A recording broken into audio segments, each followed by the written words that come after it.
ప్రపంచవ్యాప్తంగా ఇండియన్స్పై దాడులు పెరిగిపోతున్నాయి. 2021 నుంచి 2025 వరకు చూస్తే విదేశాల్లో భారతీయులపై దాడులు ఏకంగా 5 రెట్లు పెరిగాయి.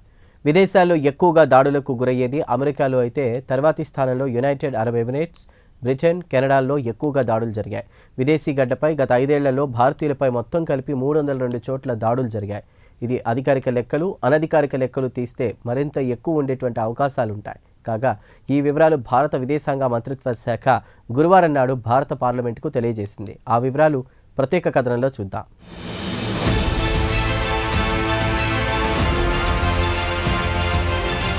గత కొన్ని సంవత్సరాల నుంచి భారతీయులు యావత్ ప్రపంచం విస్తరించారు.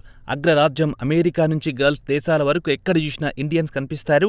ఇక అమెరికాలో చూసినా లేదా గల్ఫ్ దేశాల్లో చూసినా భారతీయులు దాదాపు ఉన్నత స్థాయి ఉద్యోగాల్లో పనిచేస్తున్నారు. ఇక ఐటీ రంగం విస్తరించిన తర్వాత అమెరికాలో ఎక్కడ చూసినా ఇండియన్స్ కనిపిస్తున్నారు. సిలికాన్ వ్యాలీ నుంచి డల్లాస్ వరకు ఇండియన్స్ కనిపిస్తుంటారు. అమెరికాలోని టెక్సాస్ స్టేట్లోని డల్లాస్ను తీసుకుంటే ఇండియన్స్, వారిలో తెలుగువారు ఎక్కువగా కనిపిస్తారు. అమెరికాకు చెందిన అతిపెద్ద టెక్ కంపెనీలు గూగుల్, మైక్రోసాఫ్ట్, అడోబ్తో పాటు అతిపెద్ద కంపెనీల సీఈఓలు కూడా ఇండియన్స్. ఇక ప్రపంచంలోని టాప్ 500 కంపెనీల సీఈఓలను తీసుకుంటే మెజార్టీ సీఈఓలు భారతీయులు కావడం విశేషం. ఇవన్నీ పక్కన పెడితే అమెరికాకు ఇండియా నుంచి వెళ్లిన వారు రాచమార్గంలో వెళ్లిన వారు కొందరైతే మరికొందరు అక్రమ మార్గం ద్వారా వెళ్లిన వారున్నారు. ఇక అమెరికాలో రెండోసారి ట్రంప్ ప్రెసిడెంట్గా బాధ్యతలు స్వీకరించిన తర్వాత ఇండియన్స్కు కష్టాలు మొదలయ్యాయి. ఇండియన్స్ తమ ఉద్యోగాలు దొంగిలిస్తున్నారని ఇండియన్స్ చెడ్డ పేరు మూటగట్టుకున్నారు. దీంతో అమెరికాలో ఇండియన్స్పై దాడులు పెరిగిపోతున్నాయి. ఇక ఇండియన్స్పై అత్యధికంగా దాడులు జరిగింది మాత్రం అమెరికాలోనే. తర్వాత స్థానంలో యునైటెడ్ అరబ్ ఎమిరేట్స్, బ్రిటన్లు, కెనడాలు ఆక్రమించాయి.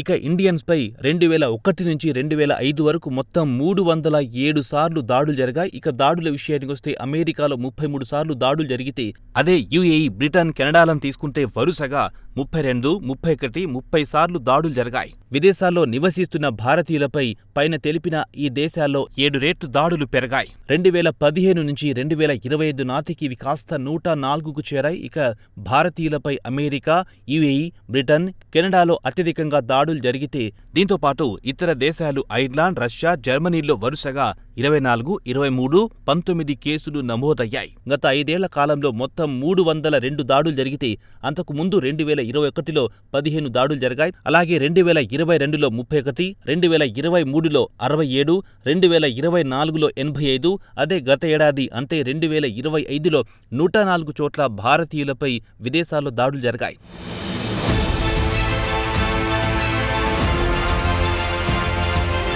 గత ఏడాది అమెరికాలో ఇండియన్స్పై 14 సార్లు దాడులు జరిగాయి. భారతీయులపై అత్యధికంగా దాడులు జరిగింది అమెరికాలోనే.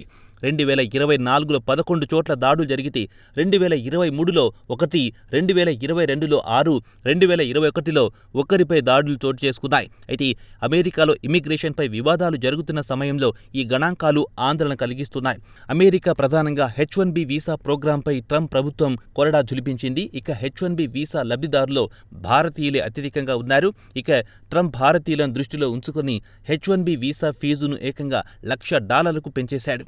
ఇండియా నుంచి భారతీయులు అమెరికాలో అడుగు పెట్టరాదనేది ట్రంప్ ప్రధాన ఉద్దేశంగా కనిపిస్తోంది.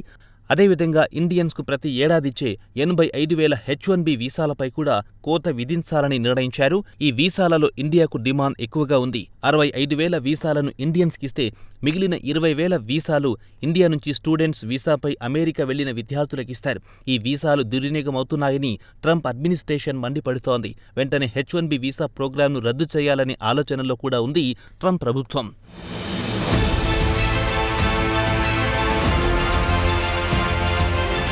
ఇవన్నీ ఒకెత్తైతే ట్రంప్ వైట్ హౌస్లో తిరిగి రెండోసారి అడుగుపెట్టిన తర్వాత భారతీయ వలసదారులకు కష్టాలు మొదలయ్యాయి. అలాగే దక్షిణాసియా ప్రజల పట్ల ఆన్లైన్లో విద్వేషం చిమ్మడం కూడా ఎక్కువయ్యింది. ఇక అమెరికాకు పొరుగున ఉన్న కెనడాను తీసుకుంటే అక్కడ కూడా ఇండియన్స్పై దాడులు క్రమంగా పెరిగిపోయాయి. 2021లో కేవలం 3 కేసులు నమోదైతే 2022, 23 నాటికి ఇవి కాస్త 6కు చేరుకున్నాయి. అటు తర్వాత 2024, 25 నాటికి చూస్తే ఇవి చెరో 7 కేసుల చొప్పున నమోదయ్యాయి. ఇక బ్రిటన్ బ్రిటన్ను తీసుకుంటే 2021లో 1 కేసు నమోదైతే 2022 నాటికి 4 కేసులు, 2023 నాటికి 11, 2024-25లో చెరో 5 కేసుల చొప్పున నమోదయ్యాయి. ఇక ఆశ్చర్యం కలిగించే అంశమేమిటంటే మాలిలో కూడా ఇండియన్స్పై దాడులు జరుగుతున్నాయి. గత ఏడాది అంటే 2025లో మాలిలో కూడా 11 దాడులు జరిగినట్లు కేసులు నమోదయ్యాయి.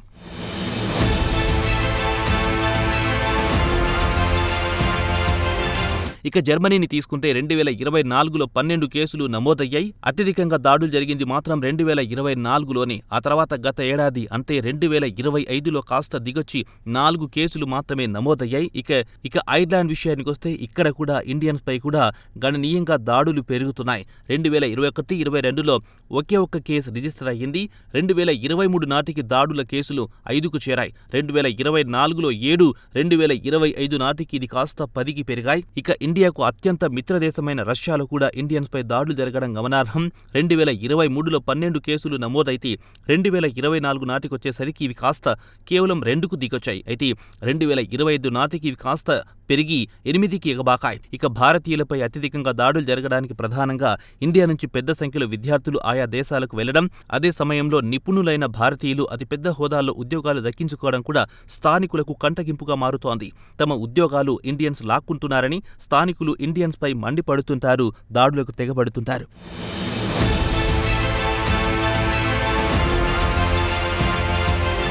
ఇక కెనడాతో పాటు బ్రిటన్లను తీసుకుంటే ఇక్కడ ఇళ్ల కొరత స్థానికులను వేధిస్తోంది.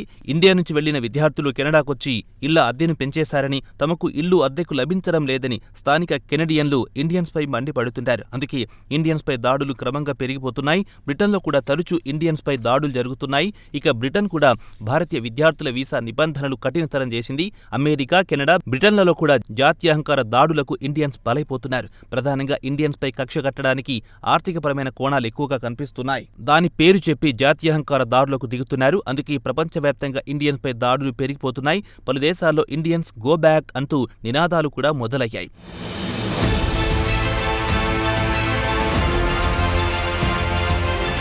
అయితే విదేశాల్లో జరుగుతున్న దాడులను క్షుణ్ణంగా గమనిస్తున్నామని కేంద్ర విదేశాంగ సహాయ మంత్రి కీర్తివర్ధన్ సింగ్ పార్లమెంట్లో ఒక ప్రశ్నకు సమాధానంగా చెప్పారు. విదేశాల్లో భారతీయులపై దాడులు జరిగిన వెంటనే తక్షణమే ఆ దేశానికి చెందిన అధికారుల దృష్టికి ఈ విషయం తెచ్చి వెంటనే విచారణ జరిపించి నిందితులను శిక్షించాలని కోరుతున్నామన్నారు కీర్తివర్ధన్ సింగ్. విదేశాల్లో ఉండే భారతీయులు ఇబ్బందులు ఎదుర్కొంటే వారి కోసం ఇండియన్ కమ్యూనిటీ వెల్ఫేర్ ఫండ్ను ఏర్పాటు చేస్తున్నట్లు మంత్రి ఇండియన్స్కు భరోసా ఇచ్చారు. వారి ఆదాయాన్ని బట్టి తక్షణ ఖర్చులను భరించడానికి ఈ ఫండ్ను వినియోగిస్తారు. ఇక దుబాయ్, షార్జా, రియాద్, జెద్దా, కౌలాలంపూర్లో కష్టాల్లో ఉన్న భారతీయులకు సాయం చేయడానికి మోదీ సర్కార్ ప్రవాసీ భారతీయ సహాయ కేంద్రాలను కూడా ఏర్పాటు చేసింది. స్వతంత్ర దినోత్సవం సందర్భంగా విదేశాల్లో ఉన్న ఇండియన్స్కు భరోసా ఇచ్చింది ఇండియన్ గవర్నమెంట్.